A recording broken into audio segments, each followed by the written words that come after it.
आदाब नमस्कार। The red mic पाठशाला में आपका स्वागत है। मैं हूं सौरभ शुक्ल और हमारे साथ द रेड माइक पाठशाला के प्रोफेसर डॉक्टर कार्तिकेय बत्रा भी मौजूद हैं। कल यानी 23 तारीख को चुनाव है। तमिलनाडु का चुनाव है और अभी तमिलनाडु बहुत चर्चा में रहा क्योंकि महिला बिल के साथ डीलिमिटेशन बिल भी लाया गया, जिसमें तमिलनाडु की सीटें उत्तर भारत के अनुपात में काफी कम हो रही थी, क्योंकि जब डीलिमिटेशन होता तो जनसंख्या के हिसाब से होता और तमिलनाडु में स्टालिन ने उसका बहुत विरोध किया। तमिलनाडु ने में बीजेपी ने भी मेहनत की है। तमिलनाडु में डीएमके और कांग्रेस का अलायंस है, स्टालिन मुख्यमंत्री हैं, और एआईडीएमके और बीजेपी का अलायंस है। और साथ ही इस बार एक नई पार्टी लेकर के आए हैं, एक्टर विजय, जिनकी चर्चा हो रही है और उतनी ही चर्चा हो रही है जितनी की प्रशांत किशोर की हो रही थी बिहार में। लेकिन प्रशांत किशोर तो टाई टाई फिस निकले, लेकिन विजय का क्या होगा? तो तमिलनाडु पर चर्चा करने के लिए हम और बत्रा साहब यहाँ मौजूद हैं। बत्रा साहब तमिलनाडु में घूम फिर के भी आए हैं, प्रचार भी देख करके आए हैं, अपनी फील्ड एनालिसिस करके आए हैं। तो बहुत सारी बातें हम आपसे करेंगे। तो बत्रा साहब, पहले आपकी पाठशाला का घंटा बजा देते हैं, फिर आप पर छोड़ते हैं ये पाठशाला।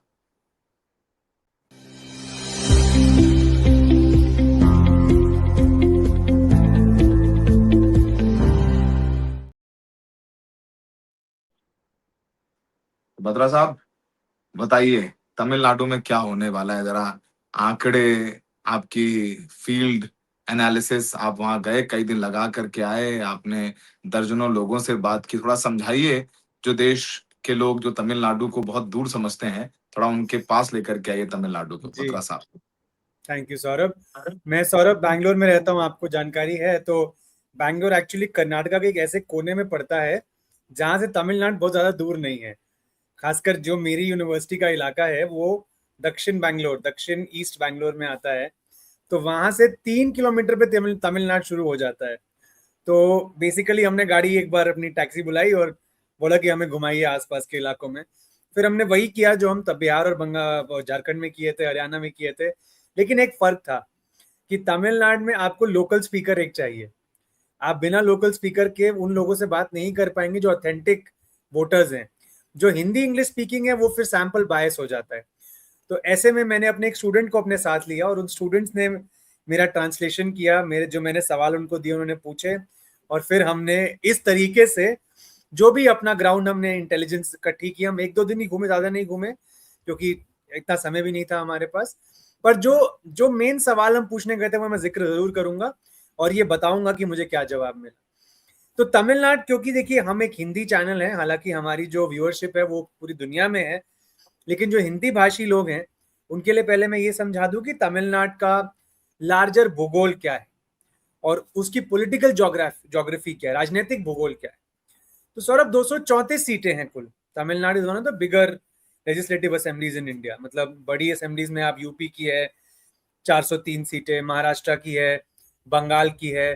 तो तमिलनाडु वो बड़ी 200 प्लस, 225 प्लस वाली सीटों का एक राज्य है। तो अगर आप तमिलनाडु को हिस्टोरिकली बांटे 4 मोटे मोटे इलाकों में, इसको हम जूम इन करेंगे अगर, तो अलग अलग किंगडम्स ने और अलग अलग रूलर्स ने तमिलनाडु के अलग अलग हिस्सों पे शासन किया है। 7वीं की हिस्ट्री किताबों में हमने पढ़ा था, पांड्या, चोला, चेरा, चालुक्य। तो यहाँ पे कुछ नाम आपको सुनाई देंगे। तो सबसे पहले शुरू करते हैं जो नॉर्दर्न तमिलनाडु, जो हरा वाला इलाका है। इसमें तकरीबन 78 सीटें हैं, चेन्नई का इलाका इसी में आता है। फिर जो पश्चिम का इलाका है जो लाल में, उसे कोंगुनाड बोलते हैं, 68 सीटें हैं इसमें। ये बहुत इंपॉर्टेंट है। जो मुख्यमंत्री हैं अब पुराने एआईएडीएमके के एडापड़ी पलनीसामी, वो इसी इलाके से आते हैं।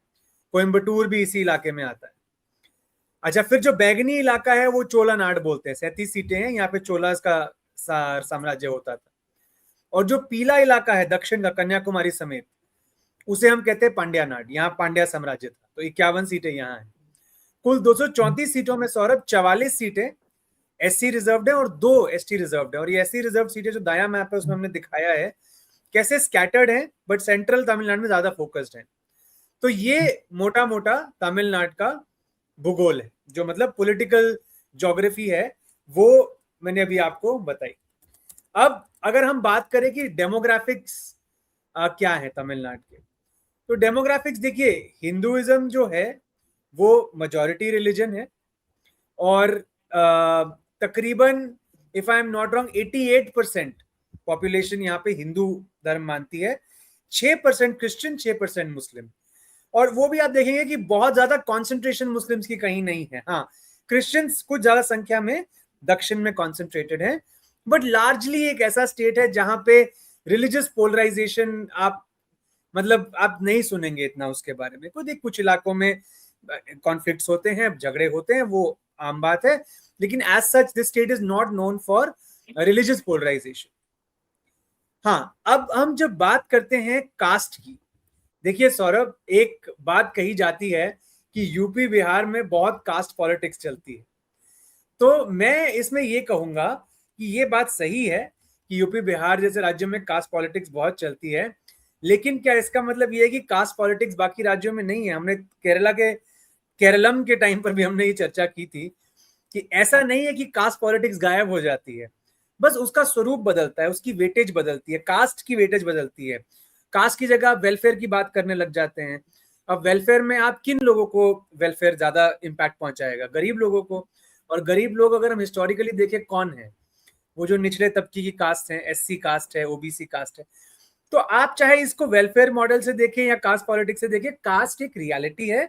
उसकी वेटेज कई जगहों पे बहुत डायरेक्ट वेटेज है लोगों के दिमाग में, कई जगहों पे इनडायरेक्ट वेटेज है, कई जगह ज्यादा वेटेज है, कई जगह कम वेटेज है।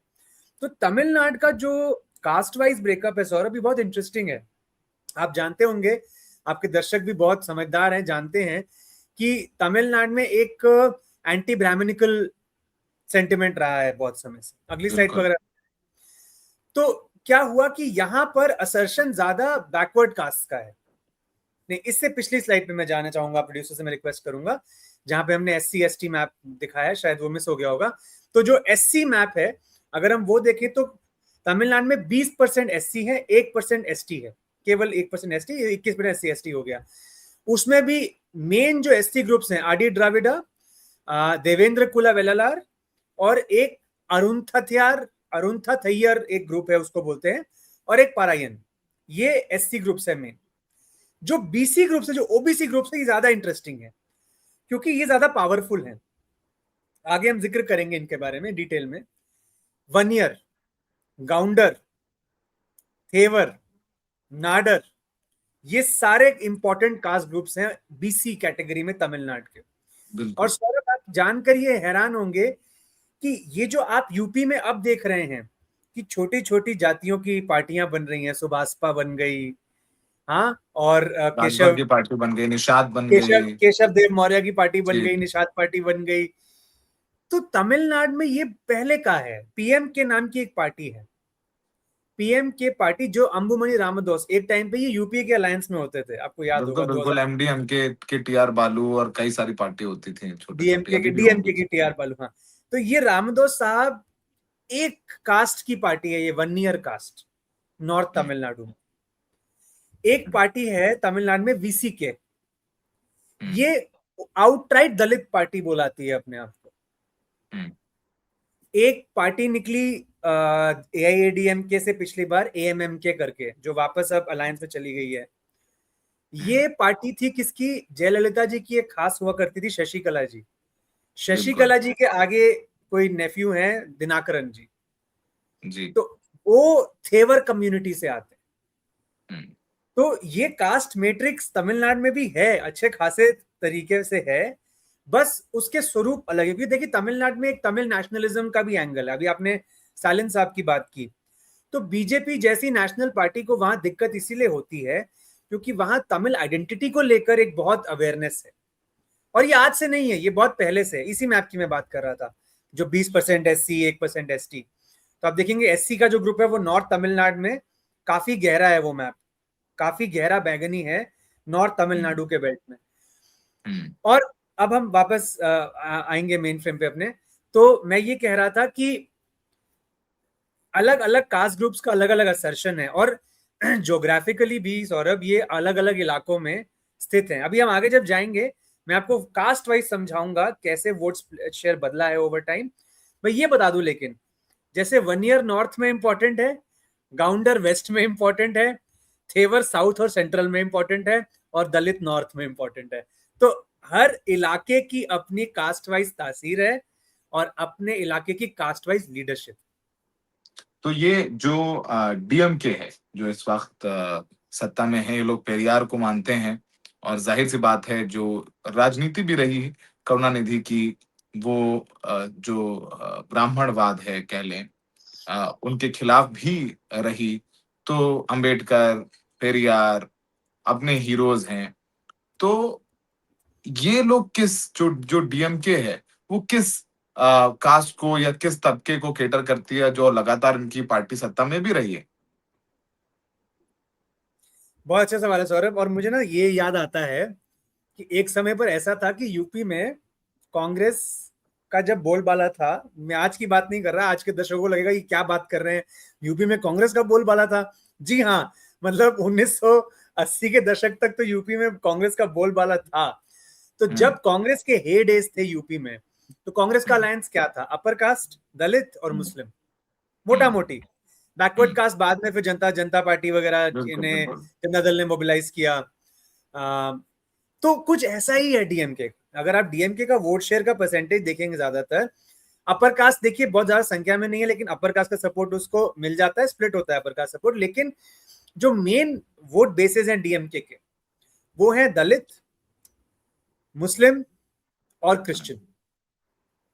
ये एक अच्छा सॉलिड बेस देते हैं उनको 30-32% का। ओके। इसके ऊपर फिर वो कास्ट वाइज ऐड करते हैं अलायंस पार्टनर्स के थ्रू। आप देखिएगा सौरभ, दो हम्म। बड़ी पार्टियां हैं, एआईएडीएमके और डीएमके, लेकिन उनके अलायंसेस में इतनी सारी पार्टियां भरी रहती हैं कि हम्म। कोई कहने की बात नहीं। अगर आप आज भी देखें, अगर हम सिर्फ इस इलेक्शन की बात करें, तो जो 2026 तमिलनाडु इलेक्शन हो रहा है, इसमें दो बड़े बड़े अलायंसेस हैं, और इस एक अलायंस का डीएमके नेतृत्व कर रहा है और एक का एआईएडीएमके नेतृत्व कर रहा है। तो जो डीएमके का अलायंस है, उसमें गिनिए कितनी पार्टियां हैं? DMK, Congress, DMDK, VCK, CPIM, CPI, IUML, 7 पार्टियां यहां हैं। एआईएडीएमके में 4 मेन पार्टियां, एआईएडीएमके, बीजेपी, पीएमके और एएमएमके। तो ऐसा क्यों है? क्योंकि इतना स्प्लिंटरिंग है कि एक पार्टी जरूर नहीं, ऐसा जरूरी नहीं है कि एक ही पार्टी सब अब्सॉर्ब कर ले। मुझे ध्यान हम्म। पड़ता है कि शायद 2016 का एक ऐसा चुनाव था जब जयललिता जी ने सारी सीटें, लगभग सारी सीटें खुद लड़ी थी। बट हम्म। उसके अलावा चाहे आप 11 का देख लें, चाहे आप 21 का चुनाव देख लें, बड़े बड़े अलायंसेस बनते हैं और सब जोड़ जाड़ के ही काम होता है। मुझे 232 सीटें 2016 में जयललिता जी ने लड़ी थी, 234 में से। उसके अलावा पिछले 15 साल में जो एटलीस्ट मुझे याद नहीं कब कोई पार्टी ने इतनी सीटें लड़ी हो। इस बार भी जब ऑलरेडी डीएमके सत्ता में है, तब भी डीएमके कितनी पार्टी लड़ रही है? डीएमके लड़ रही है 176 सीटें लड़ रही है, 28 हम्म। सीटें कांग्रेस लड़ रही है, और इस हम्म। बार एआईएडीएमके 172 सीटें लड़ रही है, और बीजेपी को इन्होंने 33 सीटें दी हैं। तो हर पार्टी का महत्व समझती हैं ये बड़ी द्रविडियन पार्टीज, कि हमें हम्म। सबका थोड़ा थोड़ा थोड़ा थोड़ा चंक लेना है, इसके बिना बात नहीं बनेगी। तो हम्म। ये है डीएमके के वोट शेयर की बनावट। अब जब हम एआईएडीएमके की बात करते हैं, तो वो जो बीसी का चंक है, बैकवर्ड कास्ट का, वो एआईएडीएमके ज्यादा डोमिनेट करती है। अब उसमें पीएम के पे वो डिपेंड करती है 1 ईयर वोट के लिए, हम्म। गाउंडर वोट के लिए डिपेंड करती है कि भाई एडापडी पलनीसामी जो है वो गाउंडर हैं, तो उनका सपोर्ट उनको मिलता है। अन्नामलाई भी गाउंडर समाज से आते हैं बाय द वे। जी। हेवर समाज से दिनाकरन मैंने जिक्र किया, अब उनकी पार्टी का अलायंस हो गया एआईडीएम के साथ, एएमएम के नाम की उनकी पार्टी है। तो जो हमने एक स्लाइड पे दिखाया भी है कैसे अलग अलग बीसी ग्रुप्स का सपोर्ट बदला 2021 में 16 के बनस्पत, तो उसमें आप फुल स्क्रीन देखेंगे कर कि देते हैं। अगली स्लाइड है ये। तो मोटा मोटी उसमें आप देखेंगे सौरभ की जो बीसी ग्रुप्स हैं, जो हम्म। बैकवर्ड कास्ट ग्रुप हैं, इससे अगली स्लाइड पे हमने दिखाया है, उसमें मेजॉरिटी ग्रुप्स में एआईएडीएम के आगे है। देखिए वोट स्प्लिट है, ऐसा कोई वन साइडेड किसी में भी नहीं है, लेकिन चाहे वो ये मुदलियार हो, चाहे वनियर हो, चाहे मुथरेयार हो, चाहे गाउंडर हो, चाहे नाडर हो, ये चाहे नाडर नहीं, चाहे विश्वकर्मा हो, मेजॉरिटी बीसी ग्रुप्स में एआईएडीएम के आगे है। अच्छा, एससी में देखिए एकदम उलट है, एससी में डीएमके काफी आगे है। मैंने आपको जिक्र किया था, ये अरुणा थैयर ग्रुप है, 68% डीएमके को मिला पिछली बार और 25% मिला एआईएडीएमके के अलायंस को। और अदर दलित्स में 65% डीएमके प्लस को और एआईएडीएमके को 30%। तो ये बड़ा गैप है। एसटी केवल 1% है, लेकिन 50-40। मुस्लिम 69-24 in favour of DMK, Christian 56-38 in favour of DMK. जैसे कि आपको मैंने कहा कि माइनॉरिटीज और दलित्स इनके बड़े वोट बैंक बने पिछली बार, और वही एआईएडीएमके का जो बेस है वो ज्यादातर आपका जो बैकवर्ड कास्ट है, जो बीसी ग्रुप्स हैं, वो है। और इस बार थोड़े बदलाव ये आया है कि देखिए, पिछली बार जो थेवर वोट था, ये दूसरे नंबर पे है इस लिस्ट में, थेवर वोट काफी ज्यादा अदर्स के चंक में चला गया था। उसका कारण ये था कि दिनाकरन जी ने अपनी पार्टी बना ली थी और वो चुनाव बाहर से लड़ रहे थे। इस बार वो वापस एआईएडीएमके में आ गए, तो इससे एआईएडीएमके को वोट शेयर को फायदा मिलेगा। लेकिन एट द सेम टाइम क्या हुआ है कि एआईएडीएमके के पुराने नेता और उनके कोटे से रहे पुराने मुख्यमंत्री तमिलनाडु के ओ पनीर सेल्वम, जो भी थेवर समाज से आते हैं, उन्होंने डीएमके ज्वाइन कर ली। तो उधर वोट स्प्लिट इस वजह से होने के चांसेस। चलिए, तो ये तो आपने सारी डिटेल बताए, समझाया, बहुत अच्छे से समझाया। हमें भी कम जानकारी, हमें कोई शर्म नहीं है एक्सेप्ट करने में कि हमें तमिलनाडु के बारे में ज्यादा, पॉलिटिक्स के बारे में ज्यादा नहीं पता है, समाज के बारे में पता है।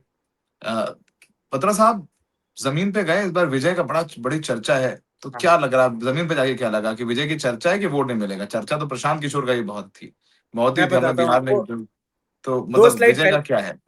दो स्लाइड पहले जाएंगे तो मैं एक चीज दिखाना चाहूंगा सौरभ।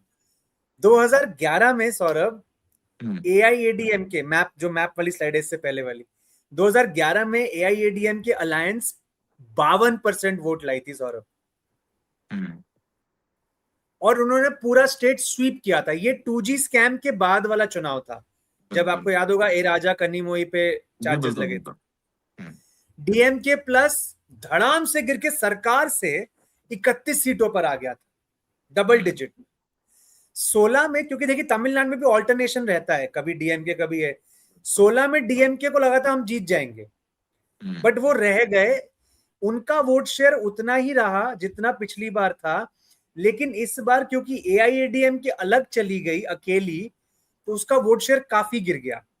वो जो अलायंस होता था एआईएडीएमके का, जिसका 52% वोट आया था, वो 41 पे आ गया, और अन्य बाहर आ गए। इससे मतलब 20% हो गया अन्य वोट, जो पहले 8.9% था। यही 2021 में जयललिता जी का जब देहांत होता है और एआईएडीएमके में सक्सेशन प्लानिंग का प्रॉब्लम है, उधर डीएमके स्टालिन को क्लियरली प्रोजेक्ट कर देता है, तो डीएमके प्लस का वोट शेयर 5-6 परसेंटेज पॉइंट बढ़ जाता है। एआईएडीएमके का लगभग उतना रहता है, 1-1.25% गिरता है, लेकिन वो जो अन्य का चंक है वो घट जाता है। मैं आपको ये कहानी क्यों सुना रहा हूं, क्योंकि 2011 में सौरभ, एक पार्टी ने डेब्यू किया था। डेब्यू तो मतलब मुझे नहीं लगता कि, हाँ, जहां तक मुझे याद है, डीएमडीके का पहला ही चुनाव था 2011 का। और उस चुनाव में वो एआईएडीएमके के साथ लड़े थे एज अलायंस पार्टनर्स। जी। डीएमडीके के बारे में मैं क्यों जिक्र कर रहा हूं, क्योंकि डीएमडीके जो है, हाँ, वो 2005 में ये पार्टी बनी थी और 2006 में भी इन्होंने चुनाव लड़ा था, और इन्होंने उसमें भी अच्छा किया था, 8% ये वोट लेकर आए थे। लेकिन 2011 में जब ये अलायंस में लड़े, तो ये और घातक हो गए। ये घातक इस तरीके से हो गए कि ये 10-11% वोट ले आए, और इन्होंने ये सुनिश्चित कर दिया कि जो डीएमके की नैया डूब रही थी, वो पूरी ही डूब गई। और उस इलेक्शन में सौरभ ऐसा रिजल्ट हुआ था कि एआईएडीएमके के अलायंस में डीएमडीके 8% वोट लाके 29 सीटें निकाली। ध्यान रखिएगा, 8% वोट लाके 29 सीटें निकाली। डीएमके 22% वोट लाके 23 सीटें निकाली। अब मैंने इसका जिक्र क्यों किया, क्योंकि डीएमडीके उस समय एक ऐसा फोर्स बन के उभरा था कि थर्ड ऑल्टरनेटिव, ये मतलब नई पॉलिटिक्स, डीएमडी कैप्टन विजयकांत बोलते थे। धीरे धीरे वो फिसल आउट हो गया, आज उसका वोट शेयर बहुत कम है।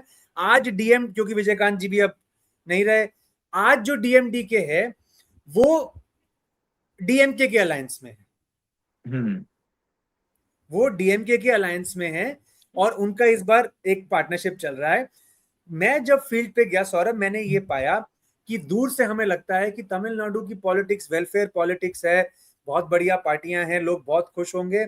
नहीं जनाब, ऐसा है, हर राज्य का जो व्यक्ति है वो और मांगता है अपनी सरकार से। आपको लगता है कि तमिलनाडु बिहार से अच्छा है? मैंने एक फोटो खींची सौरभ, कृष्णागिरी डिस्ट्रिक्ट है, मतलब तमिलनाडु की राजनीति से कोसों दूर, चाहे उनकी कैपिटल सिटी से। वहां पर एक ऐसा शानदार बस स्टैंड मैंने देखा, जो अगर आज की तारीख में पटना शहर में भी बन जाए तो लोग बहुत खुश होंगे। लेकिन वहां के लोग की अलग नाराजगी है, उनका जो एक्सपेक्टेशन सरकार से अपना अलग लेवल का ज्यादा है, होगा, बिल्कुल बिल्कुल ज्यादा बिल्कुल। है। तो मैंने ये देखा कि ये दो फ्रंट से ना लोग ऊब गए, और खासकर जो युवा वर्ग है, जो हमने बिहार में देखा था सौरभ, कि भाई एक तरफ बिल्कुल। आरजेडी है, एक तरफ जेडीयू प्लस बीजेपी है, बस हम कुछ नया चाहिए, बोर हो गए। तो जनाब लेकिन यहाँ पर भी यही है, जो युवा कुछ वोटर है वो बोर। बड़ाई बहुत हुई, तालियां बहुत मिली, लेकिन वोट नहीं मिला। विजय के साथ क्या होगा, वो एक सवाल है। बहुत बड़ा सवाल है सौरभ, और सवाल बड़ा इसलिए है कि ये जो ऊब है ये मैनिफेस्ट तो करती है, लोग ओपिनियन देते हैं चुनाव से पहले, बिल्कुल। लेकिन जब तक चुनाव आता है क्या वो उसको स्टिक करेंगे? मैंने एक फोटो खींची है सौरभ, ध्यान दीजिएगा, ये महिला हमें मिली, इनके कंसेंट से हमने फोटो खींची। तो हम खाना खा रहे थे, ये इन्होंने हमने कहा क्या माहौल है इस बार? इन्होंने कुछ नहीं कहा, बस एक कीरिंग निकाल के दिखा दिया विजय के नाम का। अब देखिए, ये युवा हैं, ये एक युवती हैं, ये पढ़ी लिखी हैं, तो पढ़े लिखे युवकों में शहरी इलाकों में खासकर बहुत क्रेज है।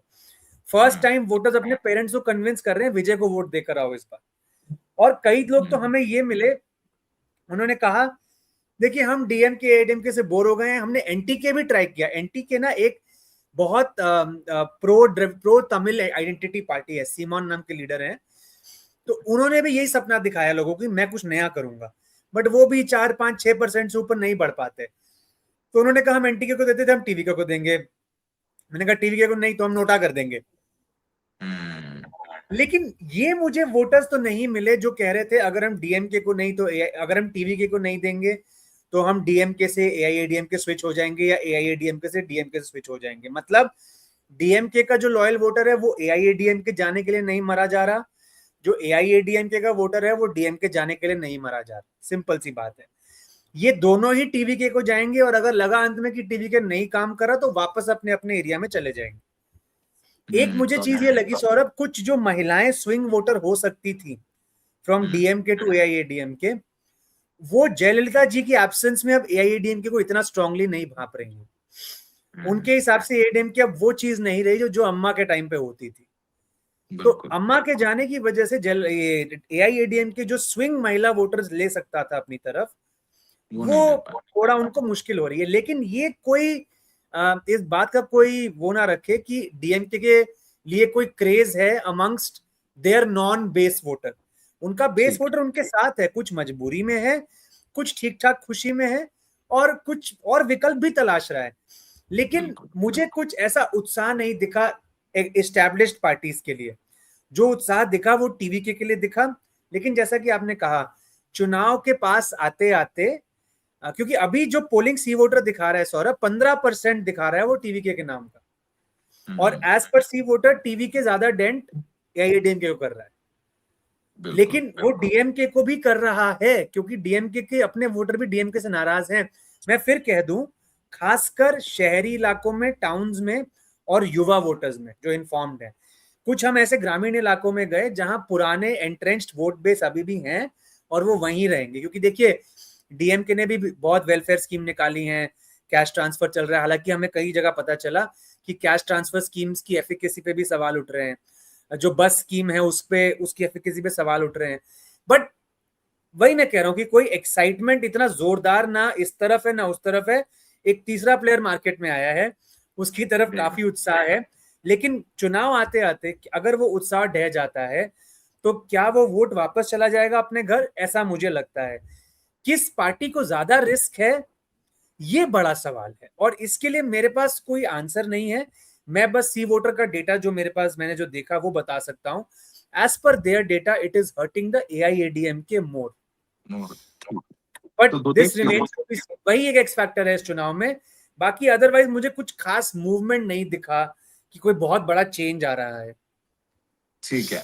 आज जब शो कर रहे थे उससे पहले एक बार हमने फ़ोन किया, हमारे एक दोस्त हैं जर्नलिस्ट हैं तमिल के, तमिलनाडु के ही, दिल्ली में ही होते हैं, उनसे हमने पूछा कि ऐसा है और मैंने कहा कि इसको यही कह के मैं कंक्लूड कर देता हूँ। उन्होंने बोला देखो ऐसा है कि लड़ाई बहुत अच्छी थी लेकिन अब एक एंगल आ गया डिलिमिटेशन का। हाँ, और एआईडीएमके का अलायंस बीजेपी से है और डीएमके ने पूरा कैंपेन स्टालिन ने कर दिया कि देखिए एआईडीएमके बीजेपी के साथ है और बीजेपी डिलिमिटेशन ला करके तमिलनाडु की सीटें कम करके तमिलनाडु के साथ अन्याय कर रही है। तो अब इसका क्या इम्पैक्ट होगा, असर होगा, वो आने वाले समय बताएंगे। हम लोगों ने आपको तमिलनाडु की ABC सब बता दी, समझा दी, इक्वेशन समझा दी है। तो हमारा ये शो, हमें पता है कि आप लोगों को शुरू में लगेगा क्योंकि ये ऐसा है, तमिलनाडु के बारे में आज चर्चा नहीं होती, लेकिन बहुत पॉलिटिकल स्टेट है, बहुत इंटरेस्टिंग स्टेट है और तमिलनाडु अगर आप घूमने नहीं गए अब तक, ज़रूर घूम के आइएगा। रामेश्वरम से लेकर के तंजावुर मंदिर इतने खूबसूरत है, मीनाक्षी बहुत टेम्पल, सुंदर।